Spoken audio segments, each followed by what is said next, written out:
Hey everyone, Ronan here, and welcome back to the channel. We're getting close to the end of this what if, but before we get into that, there's a couple things that we gotta do. First, let's shout out the patron. Nick Rivero, thank you very much for the support. And also, you guys, analytics are very important, so please take a look at this right here. And also, take a look at the subscribed versus unsubscribed. And drop a like and a comment to help fuel the algorithm so we can get to a larger audience. Also, if this is your first time here, please don't forget to subscribe and turn on notifications, so that way you'll never miss another upload from the channel. But for now, it's time to get into the beginning of the 4-part finale for what if Brock took the gym challenge. I hope you guys enjoy. We begin today's part with our heroes as they are at the Pokemon Center the night of both Leon and Brock's victory at the Hammerlock Gym against Melanie. They are all gathered around in the cafeteria eating, with Leon doing whatever he can to stuff his face as he's quite hungry after the battle that they had today. However, there are 3 that are not so talkative as Peony has left them for the day because he has champion duties to tend to. And those 3 just happen to be Brock, Joe, and Jazelle. They want to know what she's doing back here in Hammerlock. However, the girl has done her best to ignore them since she met them at the gym, as Brock and Joe have both inquired of why she would dare to try and challenge Melanie, especially seeing how she's not sponsored. This is a question that persists as they begin to follow her when she stands up from the table because she was called for her Pokemon being ready. Joe says he thought that she had given up on this foolish errand of trying to beat Brock. After all, they haven't seen her in weeks, and school starts the day after tomorrow. Giselle's not going to have enough time to compete in the league. However, the girl simply smiles, turning to face Joe, saying that she had contacted the headmaster of the academy and asked for an extension before she came back, as she had ran into a couple of problems on her way to retrieve Brock. She simply just winks and then turns back, heading in the direction of the Pokemon Center counter to collect her Pokemon, with Joe accusing her of lying to the headmaster. There had to have been something that you told him that made him grant you an extension. However, Jazelle just simply states she only told him the truth. She ran into a snag collecting Brock, and she ended up getting involved in the Galarian Gym Challenge. And the headmaster agreed with her that it would be in her best interest as a trainer in order to keep participating, as she'd only had 1 more badge left and then the championship. And if she could head back to the Pokemon Academy with a championship under her belt, well, that would look very good for Pokemon Tech now, wouldn't it? This just floors Joe. He never thought that the faculty would go for something like this, especially after all the things that Jazelle had tried. But the allure of having a prestigious championship under their belt from one of their prize students is too much to pass up, he thinks to himself. However, as the boy is lost in thought, Brock asks Jazelle a question as they approach the counter. I thought your whole purpose was to battle me and get me to go back to the Kanto region with you. However, Jazelle simply thanks Nurse Joy for handling back all of her 6 Pokeballs, before turning to Brock stating that it is my goal, and I intend to do it. However, I'm not going to do it in a simple one-on-one Pokemon battle with low stakes attached. I'm going to humiliate you on the stage where everyone gets to see. I'm going to prove that I'm the better trainer. So tomorrow, after I win my 8th badge, we're going to enter the championship rounds. And when me and you battle, everyone's going to get to see that I was right. And you're going to have to go back to Kanto with me. After all, that was our bet, wasn't it? And it would be cruel for you to deny a bet from a friend.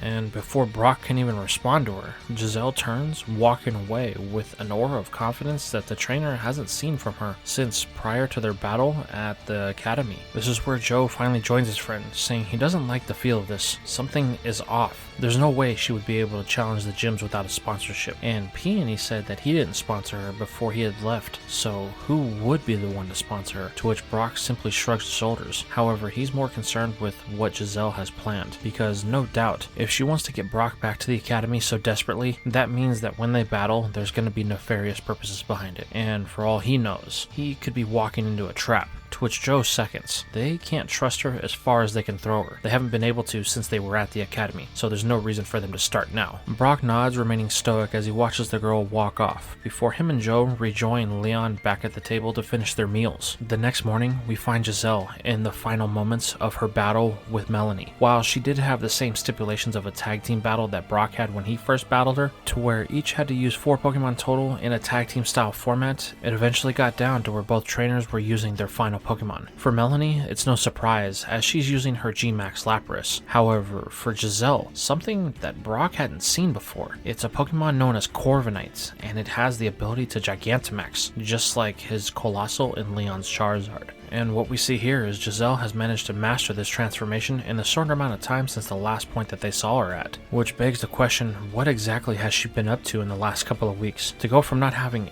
any Pokemon badges or even a full team of 6 to being on the verge of her 8th badge, that has to be some serious traveling, and it's not something that a normal person could get done without a heavy bankroll. But Brock is going to have to keep these questions to himself for the time being as he watches the battle come to an end, with Corviknight being able to wrap it up using a combination of Max Steel Spike and its particular Gigantamax move, G-Max Wind Rage. As both Pokemon's transformations wear off, Melanie presents Jazelle with her final badge of the Galar League, as the girl jumps for joy, hugging her Corviknight, telling it that she knew it would win. However, this is not the moment that's going to grab everybody's attention, as a thunderous applause rings through the silence of the gym. Turning, everyone can see one person, a person that everybody knows all too well, to which Jazelle runs to greet, as it's none other than Chairman Rose. Giselle eagerly greets the chairman as she presents him with her 8th and final badge. Look, I told you it wouldn't be any problem to gather all of the badges of this region. Yes, that's quite good. I was confident in you, my sponsor, all the way until the end. I'm sure that you'll be able to bring great victory to yourself in the championship tournament that's supposed to take place in 1 week's time. This whole revelation has both Brock and Joe's jaws on the ground. Chairman Rose sponsored Jazelle, to which the girl confirms, stating that after her last loss to Brock, she was fed up with losing. So she contacted Chairman Rose, and after some careful convincing, she was able to get the chairman to sponsor her to compete in the Galar League. And not only that, but he backed her entire adventure as well, putting up the money to transport her from city to city as rapidly as possible, so that way she would be able to make the tournament that's happening next week. As Jazelle is explaining this, Peony joins the group only to hear what is happening. However, he is here to talk with his brother about something, as Jazelle goes on to explain further. The way she convinced Rose was very simple, actually. She had told him that Brock's sponsorship letter was a fake one, and he shouldn't have been competing in his league. And since Brock had already won so many badges without being caught, it was kind of an embarrassment to the honor of the Galar region and the league that Rose had put together. And out of this frustration, Rose agreed to sponsor Jazelle, with one condition, that she would do the one thing that Rose was unable to do: bring Brock to his knees on a national stage, meaning the battle in the championships. Both Brock and Joe begin to ask a question, however, it's interrupted by arguments from both Peony and Rose, as the two seem to be flustered. It ends with Rose telling Jazelle that they have to go. They have to prepare for her entry into the championship round, and the two simply storm off, with Jazelle giving them a bit of a side eye, kind of gloating about everything that has happened so far, as Peony is left with Brock and Joe standing in the middle of the gym, as Melanie tells the three that she has to close up for the day. She needs to go tend to her boys. So the three head outside, to which Joe and Brock both ask Peony what is wrong.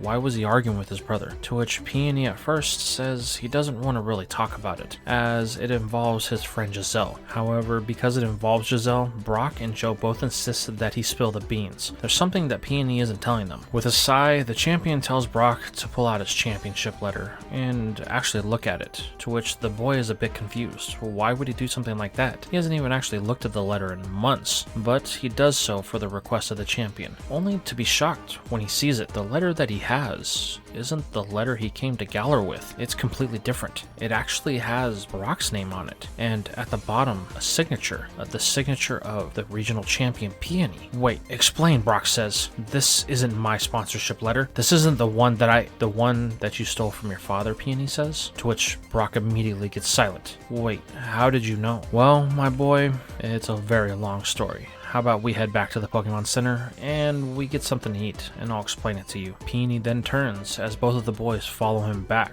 shocked at this whole revelation, with many questions burning in their mind. About an hour later, they're all sitting down in the cafeteria, and Peony begins to spill the beans at Brock's request. He states that he knew Brock was coming before Brock had actually gotten here, and when he ran into him inside of the mines, he knew exactly who he was, and the letter that he was carrying was not his own. So, as a favor to an old friend, Peony decided to create one while Brock was sleeping one of their nights while they were training inside of the mines. And without the boy even knowing, he slipped it in his bag and swapped it out for the other one, to which immediately enrages Brock. He wants to know where the real one is, to which Peony simply opens up a jacket pocket and presents it to the boy. Brock is upset that Peony would go through his things like that. What would give him the rights? However, Joe interrupts because he has a very serious question here. How did Peony know that Brock was coming to Galler? Who informed him ahead of time? To which the champion says, I thought you would have put it together by now. However, both of the boys are drawing a blank. You know, me and your dad go way back. I was actually the one who sponsored him on his initial Galler gym run. That's my name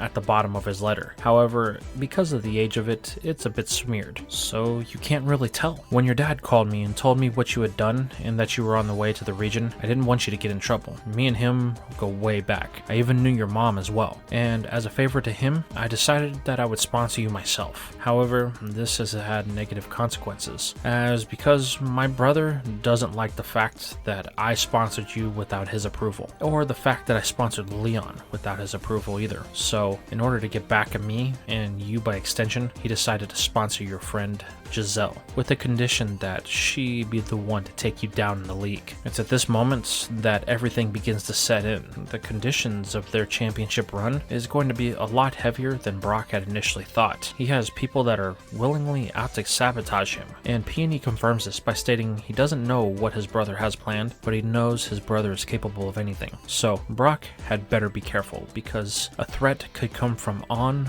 or off the battlefield. Brock contemplates this warning, with Joe looking on to his friend. He knew that Jazelle was up to no good, but for her to stoop this low is a whole new level, and he has a feeling that this ominous warning from Peony is far worse than the words that he has used to tell them. However, like it or not, both of the boys are going to have to wait to see if the warning comes true, as over the next week, both Brock and Joe are going to spend all the time that they have training, as the championship has been declared 1 week from the end of Jazelle's gym run. The boys are back on the road again. However, this time they're heading farther north than they've ever headed in the region before. Their destination is the massive town in the northernmost part of the region known as Winden. It's here that the championships are held every time that they have enough people to participate. During this time, Brock and Joe do whatever they can to get any training underneath their belt. However, there are a couple of things that are preventing them from being as productive as possible. Mainly, it's the wacky and Brock's newest capture, Berserker. The hobo cat has made things tense, as it still tries to feed its appetite by eating anything and everything that it can get its hands on. Only is its appetite quenched when Brock uses some of the max mushrooms that he had stolen from the Isle of Armor to create some more max soup, so that way the other Pokemon can enjoy their meals uninterrupted, and the filthy feline can have a full belly for once in its life. However, the wacky and its anger issues are one to not let things go, and it's shown animosity towards Berserker, going as far to even starting fights with the steel type even when it's not doing anything to bother the grass type. Brock notices this and he tries to get in the middle of it, telling them that they're gonna have to work together. Like it or not, they're on the same team. However, the wacky doesn't want to hear anything that Brock has to say, merely becoming more agitated as it seems that Brock is taking the side of Berserker,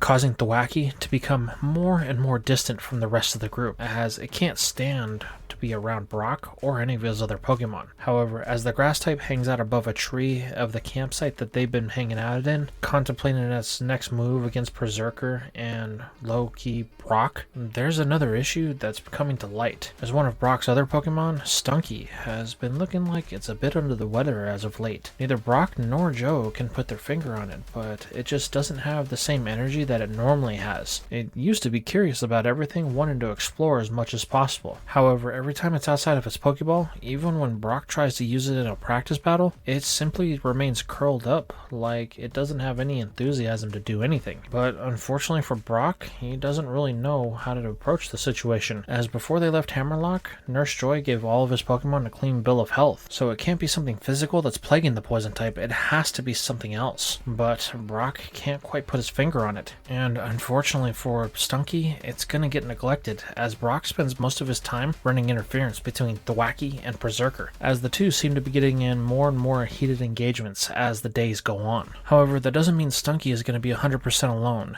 as it's found a very unlikely friend in the likes of DIDNT, believe it or not. While the normal type likes to stash any type of food that it possibly can anywhere, it realizes that Stunky is down, and it doesn't know why. This causes the normal type to stay close to it, bringing any food that it finds in the surrounding area. And even though Stunky doesn't appear to be doing much, while Brock and everybody else is preoccupied, it is at least keeping its strength up by eating the food that DIDNT brings to it, which the two slowly begin to bond, forming somewhat of a friendship in the process, though it's an odd one to say the least. This pattern repeats over the whole trip to Winden, and on the 7th day, they finally arrive in the massive city, to where the first thing that catches their eye is the massive tower that stands at the head of the city, as well as a massive pink and purple stadium that's been named for its creator, the Rose Stadium. Gee, you think he has a bit of an ego? Joe asks Brock, to which the boy confirms it seems like it. However, they're going to have little time to dwell on this, as soon as they enter the city, Brock needs to get registered for the league, as they only have one more day before the festivities are supposed to start, and they don't even know all of the rules as of yet. However, as they walk in the direction of the stadium, tremors can be felt slightly beneath their feet coming from underneath the city, which is a cause for concern for the two boys, as this means only one thing. Those tremors are usually preceded by Dynamax outbreaks, and that's something that even though they've been moving away from Hammerlock and the wild area, they've still had to contest with, as there are still a bunch of wild ice-type Pokemon that line the routes leading to this massive city in the north. Even Brock and Joe didn't get the chance to move on their journey unscathed, as they did have a couple of brushes with some of the wild ice types along the path. And a Dynamaxed ice type in the middle of a hailstorm isn't something that you want to ever have to confront if you can avoid it. However, since they're in the middle of the city, the assumption for the two boys is that they have everything under control. They must have plenty of armed guards and experienced trainers, so that way the championship doesn't get interrupted. However, they're going to find out just how wrong they are, as when they finally get to the massive Rose Stadium, Brock is met with not only Leon, but Peony as well, as both of them are registering for the championship tournament. Brock and Joe greet the two, asking if they had a safe journey here, to which Leon confirms that he did. However, he did have to deal with a few pesky ice types that Dynamaxed, but thanks to his new G-Max Charizard, that wasn't a problem. This causes Peony to laugh a bit, telling the boy that he likes his enthusiasm, and he hopes that he shows that confidence in the tournament. After all, this year is going to be a bit smaller than it normally is. Wait, what do you mean by smaller? Brock inquires, to which Leon responds, asking if Brock hasn't heard the news. Both Joe and Brock shake their heads, saying no, they haven't heard anything, but they're not going to have to wait in suspense for long, as Peony and Leon both spill what's been happening. The city's been attacked by a lot of Dynamax Pokemon over the last couple of days, and the tremors, even though they are light now, have been growing and growing over the last week or two. So in order to keep the citizens safe, but still provide the entertainment from the tournament that everybody wants, my brother has decided that he's going to downsize the amount of people that are actually in the tournament, and he's only allowing 8 participants this year. Wait, 8? Are you serious? To which Peony and Leon both nod. Normally there's a minimum of 16, but usually they have about 32 participants. So this year it's going to be a bit light, which means they're going to be putting a lot of emphasis on the battles, and only the first 8 people to register are going to be the ones that are allowed to enter, which means Brock, you better hurry up. However, Joe stops his friend before he takes a step forward to register, as he whispers, I don't know if this is a good idea. Remember what Peony said about threats and they could come from anywhere? This small of a tournament means that they're not going to waste any time trying to eliminate you, Brock, especially if Rose has that much of a problem with you or Leon being inside of it. However, Brock tells Joe not to worry. He understands the risks of this, and he knew that he was going to paint a target on his back the moment he stepped foot in Galar, trying to challenge the gyms the way he did. But he has made it this far, and it would be a disservice to his Pokemon, or the reason why he came to Galar, if he were to just back out now. So, like it or not, he's going to enter the championship championship rounds, and he's going to fight to become the new champion of Galar, as he looks at Peony, eyeing the champion down. However, the steel-type trainer merely cackles at this, as he enjoys the confidence that both Brock and Leon are exuding. Reluctantly, Joe lets go of Brock's arm, as the boy steps forward to register at the machine at the front counter of the stadium. However, this moment of excitement for Brock is going to be overshadowed by the one person that he knew he was going to have to see eventually, as Jazelle and her cocky attitude has entered the room, declaring that she was thinking Brock wouldn't show up, as if he may have gotten scared with the challenge that she was laying out for him. However, the boy merely turns to Jazelle, telling her that don't worry, he intends to battle her. After all, they haven't had a full 6-on-6 battle before, and if his memory serves him correctly, he's pretty sure that he has more wins over Jazelle than she has over him. This causes the girl to let out a brief humph before she tells Brock that doesn't matter. Everything that happened in the past doesn't matter. All we have to care about is the here and the now, as the ground begins to shake with a brief, intense tremor momentarily. You feel that? That's the first signs of your downfall, Brock. It's an omen, so you better get used to being on top, because your so-called reign of victories over me are going to come to an end. And after I beat you, I'm going to go on to win the league, and we're going to return back to Kanto, so that way you can set everything right with the headmaster. After all of us being here is your fault in the first place, so it's only right that you set things straight back at the school. The girl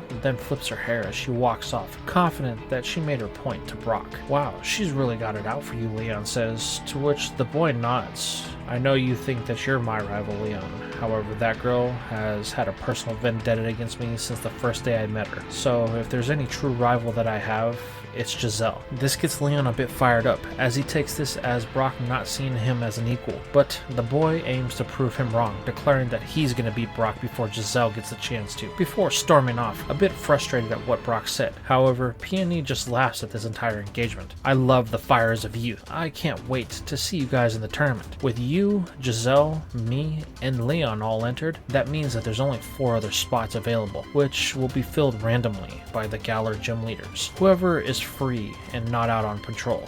We're going to get 2 days to have this tournament, and over the course of those 2 days, we're going to be fighting nothing but 6-on-6 battles. So I hope your team is ready, Brock, because no matter what happens, at the end of this, somebody new may take the crown of Galar's strongest trainer. Peony then walks off, leaving Brock to think about what he just said, as he realizes that 2 of his team members may not be in the best position to even battle, and now he's going to have a 6-on-6 that he has to deal with.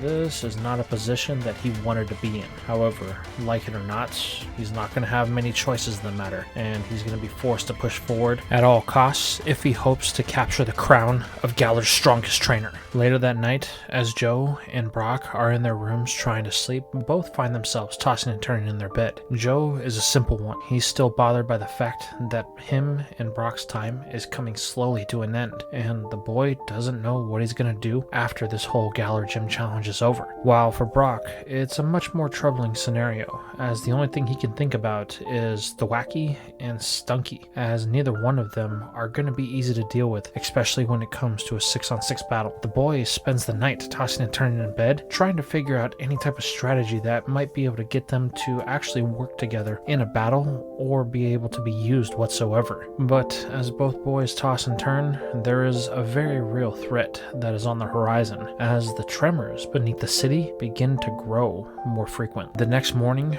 Brock finds himself standing on the floor of a packed Winden stadium. There isn't an empty seat in the house, and even with Peony's help to get Joe front row seats, Brock still hasn't even been able to identify where the boy is. However, that's going to be the least of his concerns, as Leon, Jazelle, and Peony have joined the boy on the battlefield, as they're preparing to announce the final 4 entrants to the Galar Championship Tournament. This is where Chairman Rose makes his presence known, as he greets all of the fans that have packed Winden Stadium. The chairman is very cordial with everybody, and somewhat pleasant, much different than what Brock has experienced in the past. However, there's little time for the boy to dwell on this, as the chairman gives a brief speech before announcing, by name, the next 4 contestants. First off is going to be none other than the current strongest gym leader in all of Galar, Melanie, the substitute gym leader for Hammerlock. Then it's the dark type specialist who doesn't Dynamax, Piers, leader of the Spikemouth gym, followed by one that Brock knows all too well as the fire type expert from Motostoke, Kabu, enters the stadium. Then finally, much to Brock's surprise, the newest gym leader in Galar. The boy known as Alistair takes the field. All gym leaders that Brock has had a substantial history with, whether he had a personal experience with them or they were just extremely hard to beat. The boy knows instantly that no matter what the outcome, this is going to be a tough challenge. However, he doesn't have time to dwell on that now, as Chairman Rose gives one more brief speech saying that the gym leaders that are not present in the stadium today are currently patrolling the outskirts of the city, just in case they have any random Dynamax encounters that threaten to derail their libations for the day. Now, if you'll turn your attention to the main screen, we will start the randomization process so that way we can find out the battling order of all of our contestants. Everyone watches on in anticipation as every one of the contestants are randomly shuffled one by one, causing the tension to build as it seems like it takes forever for the shuffler to come to an end. However, as the pictures of everyone that is competing slows, one very real truth begins to set in. The first match is going to be Brock, and he's going to be paired up against none other than Alistair, and this is where we are going to leave things for now. So tell me, how did you feel about this part? What did you think about the revelation of how Brock actually got a sponsorship letter, and the fact that Peony actually knew both of Brock's parents and was the one who gave it to him? And how about the fact that Chairman Rose was the one who sponsored Jazelle to get her badges so quickly? He seems to have a personal vendetta against Brock, and it's not quite clear why. However, it could have something to do with the reason why Mustard doesn't want anything to do with Chairman Rose or the Pokemon League anymore. And how about the fact that Brock's first battle is going to be against none other than the friend that he made while he was here in the Galar region, Alistair, the Ghost-type gym leader? Let me know your guys' comments and thoughts down below.